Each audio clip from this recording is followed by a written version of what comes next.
Hello guys. Okay, today I'm gonna talk to you guys about the process of learning English in the United States.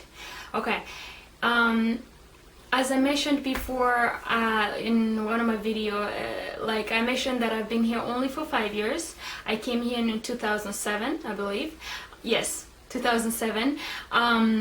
So I didn't know English at all.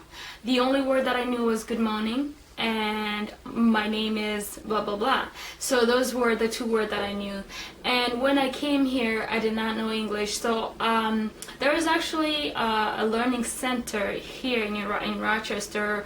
A lot of people, that foreigner that comes here, when they don't know the language, they go to that school to learn English. Well, on my end, I did not do that. I went right to school, just like regular school with everybody that knew English already. So how was the process? The process was not easy. The experience was a little hard, but at the same time it was fun. Okay, so the hardest part was when I had to go to school and listen to the teacher. I don't know what he's talking about. Like I would say, like my math class was not as hard as other classes. Like the hardest class was science. So I had actually to go and talk to my counselor. I'm like, I'm sorry, I am not getting anything in this class. For some reason, I feel like I'm not ready for it. So actually they were really good. All my counselor, my teachers, actually they were so sweet and nice, and they made it easy for me. So they took me out of that class.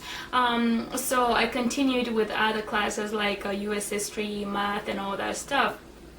Math was not really hard because you only have to play with numbers, and at the same time, even like other stuff is like formulas and things like that, x plus whatever, y squared, things like that. When you're saying square, they have like, you see like the 2 in the front. It's like you are having, like, you have to use your visual learning. So I use that as well.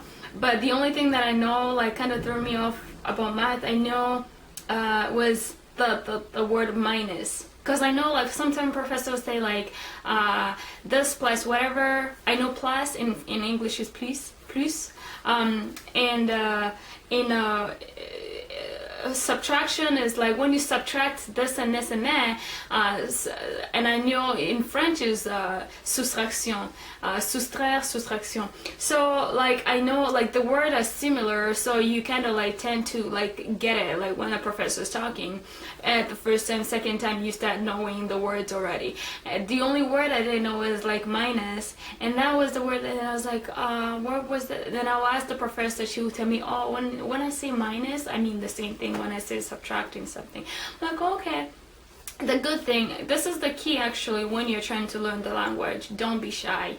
Don't be shy to talk. Don't be shy to make mistakes. Don't be shy to ask questions, and don't feel bad when they correct you.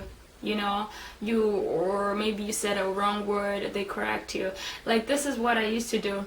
Me now, I was the opposite. When I make a mistake, I will laugh, and actually even I used to second guess myself. I was like, when I say something, is that an English word? No, that's not. They'll be, yes, Sylvia, that's right. So this is how I used to be. I was okay with correction, and I'll actually ask, did I say that right? They'll be like, yes, you did say it right. So I was not shy out on like talking in public or with people, and I was ready for anyone to correct me. And I had my mind set, knowing that when someone laughs, when I make a mistake, when people laugh, I know they're not laughing at me. They're laughing with me, because it's okay for me to make a mistake, because English is not my first language, and at the same time I'm learning. So that was the funny part of it, and it just like, and I started actually making a lot of friends because of that.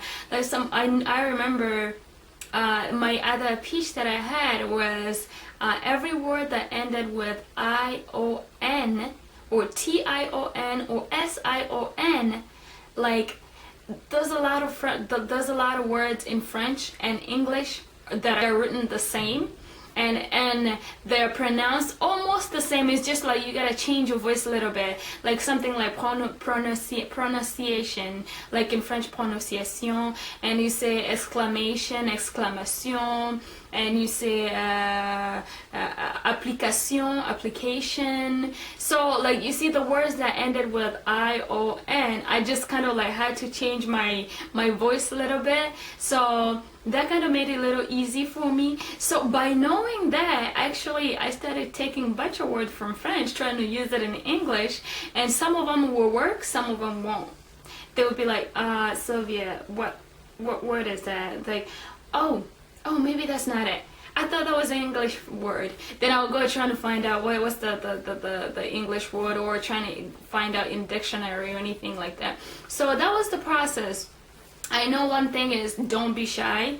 The second thing, I started actually reading. I'll just read stuff and read and read and read. I'll read actually out loud so I can hear myself. And the other thing was actually music. Music, actually, the more you listen to a word, and the more someday you might go out there, you hear someone saying the same word, be like, that word. So you maybe heard it 3 times, 4 times. You go actually look it up and try to find out what does that mean. So that's how I used to do. I know music helps a lot too. I know even like movies, like soap operas and things like that, drama movie and things like that, it helps a lot. And even by speaking helps a lot, because you can't just listen. You have to practice and practice and practice. Because I know there's some words that I can't still pronounce yet. I don't know the word. Actually, I said it before. I forgot the word. That word I can't pronounce it. I'll actually pronounce it in French, and when it comes to English, it's like I will say it, but I feel like I'm not just saying it right. So yeah, there's a lot of time, like you just have to get yourself out there and practice. Speaking is the key. Don't be shy. And I know there's a lot of you guys out there that actually, I met a guy at one time that was going through something really bad.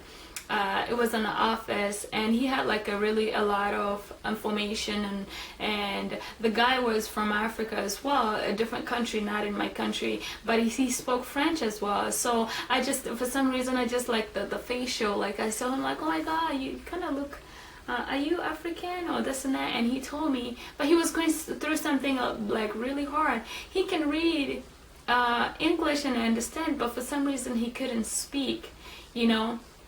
And I know there's a lot of people that are going through things like that, but don't be shy to speak. Don't be shy to speak. Just do it. And when people laugh, they laugh, know that they are not laughing at you, but they are laughing with you. And the good way to do it is just laugh with them as well. Like that's what I do. Like when they smile, I smile. It's not like I set my mind. I just feel like they are not laughing at me, because come on, it's understandable. I don't know the language. I'm learning. So it will be kind of like odd for you to laugh at me. So I will know just that you are laughing with me. So yeah, so the whole process was not really hard. It was fun, and I feel like I'm learning a lot, and I'm still learning until now. I know actually I speak, yeah, so I feel like now learning language is becoming something really fun, you know. And the best way to learn a language, you have to be to the place where they speak the language. So that will make it actually easy for you to learn the language, because you will be able to practice. You are forced to practice, because everywhere you go they speak the language, so you are forced to practice in order for you to learn. So that's a good thing about it. Because I know, like, I've been in Uganda. I speak a little bit of Kiganda. I speak a little bit of I speak guitar fluently. Almost like I speak a lot of languages. Like I speak Swahili. I speak Lingala. Lingala, it's kind of going away. Like I feel like I'm losing Lingala, because couple weeks or a month or a couple months ago, I spoke with someone in Lingala, like a long conversation with like something. And I tend to lose some words. I'm like, mix English and loud. I think it's because I'm not using it. That's why I'm not using it a lot.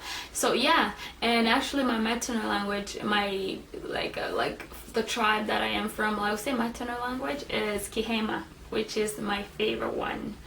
Kihema or Rutoro. It's like my favorite language. It just like makes me feel home, make me feel like whew, from my like home, and remembering all the culture stuff and everything like that. So yeah. And if you guys have anything to say about this video, feel free to leave a comment.